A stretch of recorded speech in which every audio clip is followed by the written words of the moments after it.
Curtis's day began with a strange dream. Standing in what felt like Ohio rain, he looked up to see motor oil raining down instead of water. Relief washed over him as he woke to find it was just a dream. Breakfast was with his wife Samantha and their deaf daughter Hannah. Curtis worked in construction while Samantha, a stay-at-home mom who also made crafts for weekend fairs, took care of Hannah. The afternoon brought a playdate with Samantha's friends and their kids.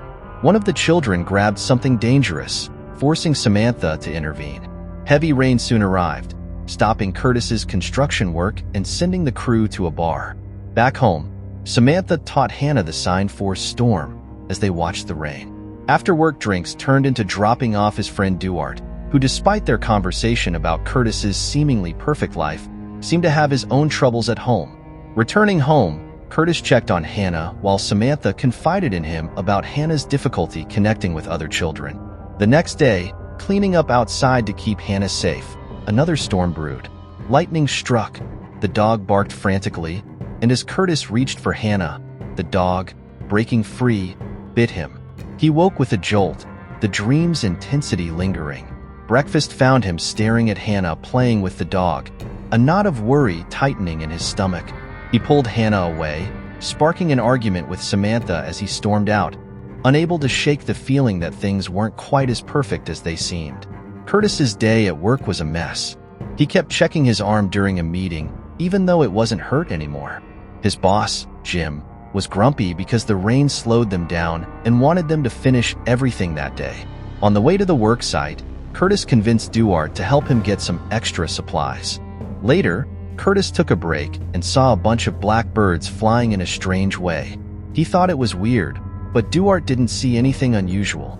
Because of the rain delay, Curtis missed Hannah's parent-teacher conference at school. He was also covered in mud from work and hadn't even showered. They learned more about sign language for parents with deaf kids, something Curtis needed to practice more on. He didn't know many signs yet because he wasn't with Hannah as much as Samantha. It started raining again, and Curtis hurried to get Hannah in the car. The rain was so bad, they couldn't see and they crashed. Curtis's head was bleeding, but luckily Hannah was okay. Then, scary men showed up and started breaking the car windows. One man held Curtis down while the other took Hannah. Curtis woke up screaming, realizing it was just another awful dream. He went downstairs looking awful. Samantha saw him and worried, but Curtis lied and said it was just a cold. He told her to take Hannah to the fair anyway.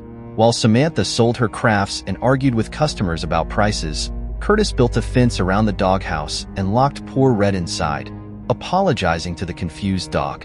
He should have cleaned up the trash, but a strange door leading to a storm shelter caught his eye. He found the key in an old jar and went down to explore, feeling like he needed a new plan. Later that night, Samantha put her fair money with their vacation savings. She asked why Red was outside now, but Curtis gave her a vague answer. He ignored her questions again to listen to the news about a gas leak affecting a family. This made Curtis even more worried. The next day, Curtis saw Hannah looking at a storm outside. Suddenly, he saw a man staring at them through the window. He grabbed Hannah and ran to hide as the man tried to get in. The whole house started shaking, and everything in the living room flew around. Curtis couldn't breathe. Then, everything crashed down, and Curtis woke up again, gasping for air. This time, he had even wet the bed. When Samantha came in, he tried to hide the mess. He panicked and asked for the doctor's number, snapping at her when she tried to check on him. Curtis felt awful after his outburst at Samantha. He lied again, saying he wasn't feeling well, but still insisted she go to church. Once alone, Curtis cleaned up the wet bed and hid any signs of his troubles. He took Hannah to the library, keeping her busy with a book while he searched for information about sleep problems and strange thoughts. They bought a ton of canned food on the way back, making them late for lunch with Samantha's family, who were upset he missed church. Curtis cleaned the storm shelter and stocked it with all the food. He spent his time down there reading the library books he borrowed. Finally, he saw a doctor and explained he hadn't slept well for days.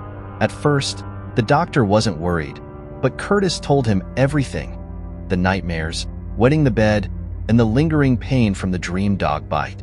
The doctor gave him some medicine for a few days and recommended a specialist in Columbus. Meanwhile, Samantha got great news.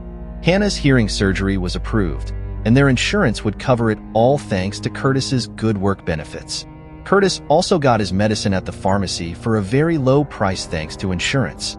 They had a wonderful family dinner that night, celebrating the good news about Hannah's hearing.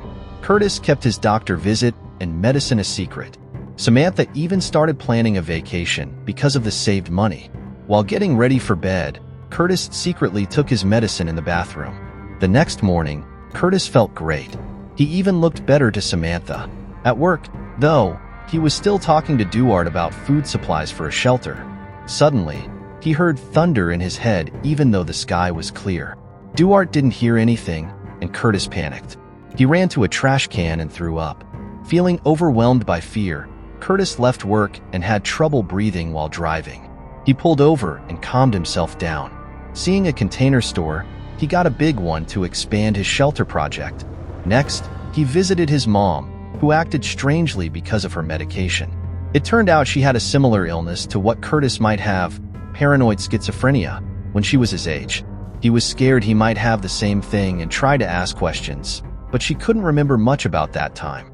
Worried, Curtis called the doctor again. He explained he couldn't travel to Columbus for the specialist, so they discussed other options. That night, Curtis started figuring out the cost of turning his shelter into a real bunker. Curtis races to the bank in the morning and grabs a secret loan for his home project. He doesn't listen to his wife or the loan guy's warnings. At work, Curtis asks Duarte for a favor, borrow some building stuff for his, improvements.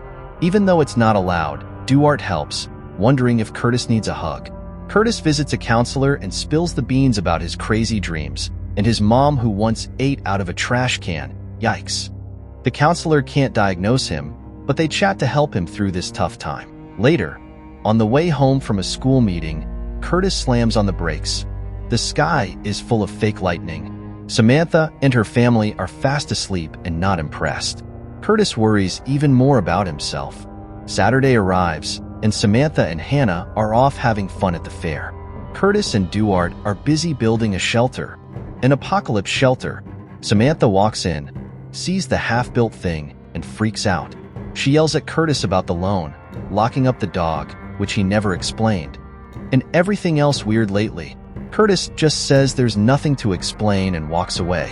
Samantha has a meltdown, and Curtis, feeling super stressed, takes way too much medicine that night. Things get scary.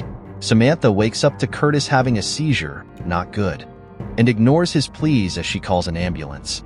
Finally, after the paramedics leave, Curtis tells Samantha everything. The nightmares, the doctor visits, it all comes out. He promises to see the counselor regularly, so he doesn't leave his family like his mom did. The next day is packed. First, Hannah has a doctor's appointment and gets scheduled for her surgery in 6 weeks. Then, Curtis asks his boss to take Duarte off his crew. He doesn't want to boss his friend around. The boss thinks it's strange but agrees. Finally, Curtis buys expensive gas masks, because you never know, right? Meanwhile, Duarte's wife tells Samantha rumors about Curtis's behavior, but Samantha gets defensive and insists they're okay. One day, while working on the shelter, Curtis receives a visit from his brother Kyle, who heard about his odd actions from Samantha. Kyle worries about Curtis's health, but Curtis keeps saying he's all right and suggests Kyle visit their mother. Their relationship seems strained. Before leaving, Curtis asks Kyle to take Red, the dog, explaining he was looking for a new home for it. During a stormy afternoon, Curtis enters the kitchen and finds a rain-soaked Samantha. They stare at each other tensely, with Samantha even considering grabbing a knife. But then he wakes up. It was another bad dream. Breakfast is tense. Curtis can't forget the nightmare, and when Samantha tries to touch him, he flinches away. Right then, they see Jim waiting outside. Curtis learns terrible news. Jim discovered the equipment Curtis borrowed illegally and fired him. He'll only have medical insurance for 2 more weeks. Duarte also got in trouble for helping and is on unpaid leave. Curtis tells Samantha the news, and she gets so upset she slaps him before leaving with Hannah. Later, Curtis visits his counselor, but she's been replaced by a new one. This guy wants him to start over and explain everything again, including the difficult story of his mother. But Curtis can't handle reliving that trauma and leaves without a word. He goes back to work on the shelter. Meanwhile, Samantha tries to earn extra money by fixing clothes for their neighbors, but it's not enough. She has to take money from their vacation savings. In the evening, they finally talk. Curtis explains his flinch was a reaction to the dream and takes her hand to show he's getting better. Samantha tells him they need to cancel their vacation and use his last paycheck for bills. They also need to postpone Hannah's surgery and find new jobs. She's willing to work on their problems, but only if Curtis agrees to see a real psychiatrist. Samantha also wants Curtis to join a school dinner on the weekend to help him get out of the house. At the dinner, Curtis bumps into Duarte, who's mad at him for getting him suspended from work. Curtis tries to talk to him later, but Duarte won't listen. He yells at Curtis for ruining their friendship and even shoves him. Curtis loses it and yells back, kicking Duarte and flipping a table. He screams about a huge storm coming that nobody is ready for, then starts crying. Samantha sees him lose control and takes him home. One day, Curtis sees Hannah playing in the road and rushes to grab her. Suddenly, a bunch of birds fly in a strange pattern, then swoop down close to them. Curtis shields Hannah as they fly by. Then they do another weird loop before dropping dead to the ground. Scared, Curtis runs inside with Hannah just as a siren starts wailing. He wakes up with a jolt, realizing the siren is real. It's pouring rain outside, so Curtis gathers his family and rushes them to the shelter. He locks the door and makes them put on masks, just in case. They all fall asleep. A few hours later, Curtis wakes up and checks the door. He can still hear a storm raging and goes back to sleep. In the morning, Samantha wakes him up, insisting the storm is gone and they should open the door. Curtis argues that he still hears the storm and makes her feel the door. She feels nothing. Panicked, Curtis refuses to open the door and offers her the key. Samantha says he needs to face his fears and won't take it. He finally gathers his courage and opens the door, revealing a beautiful sunny day. The neighbors are outside cleaning up a bit of storm debris. Finally, Samantha takes Curtis to a real psychiatrist. The doctor gives Curtis more medicine and says he needs to stay away from the shelter for a while. He tells the family to take a break and get ready because Curtis will need to go to a special place to get better for a while, which means he won't be home. The next day, the family is at the beach building a sandcastle with Hannah when she suddenly signs "storm" and points at the ocean. Samantha comes over and sees it's raining oil. In the distance, a giant, dark storm approaches. Curtis looks at Samantha, who nods. She sees it too.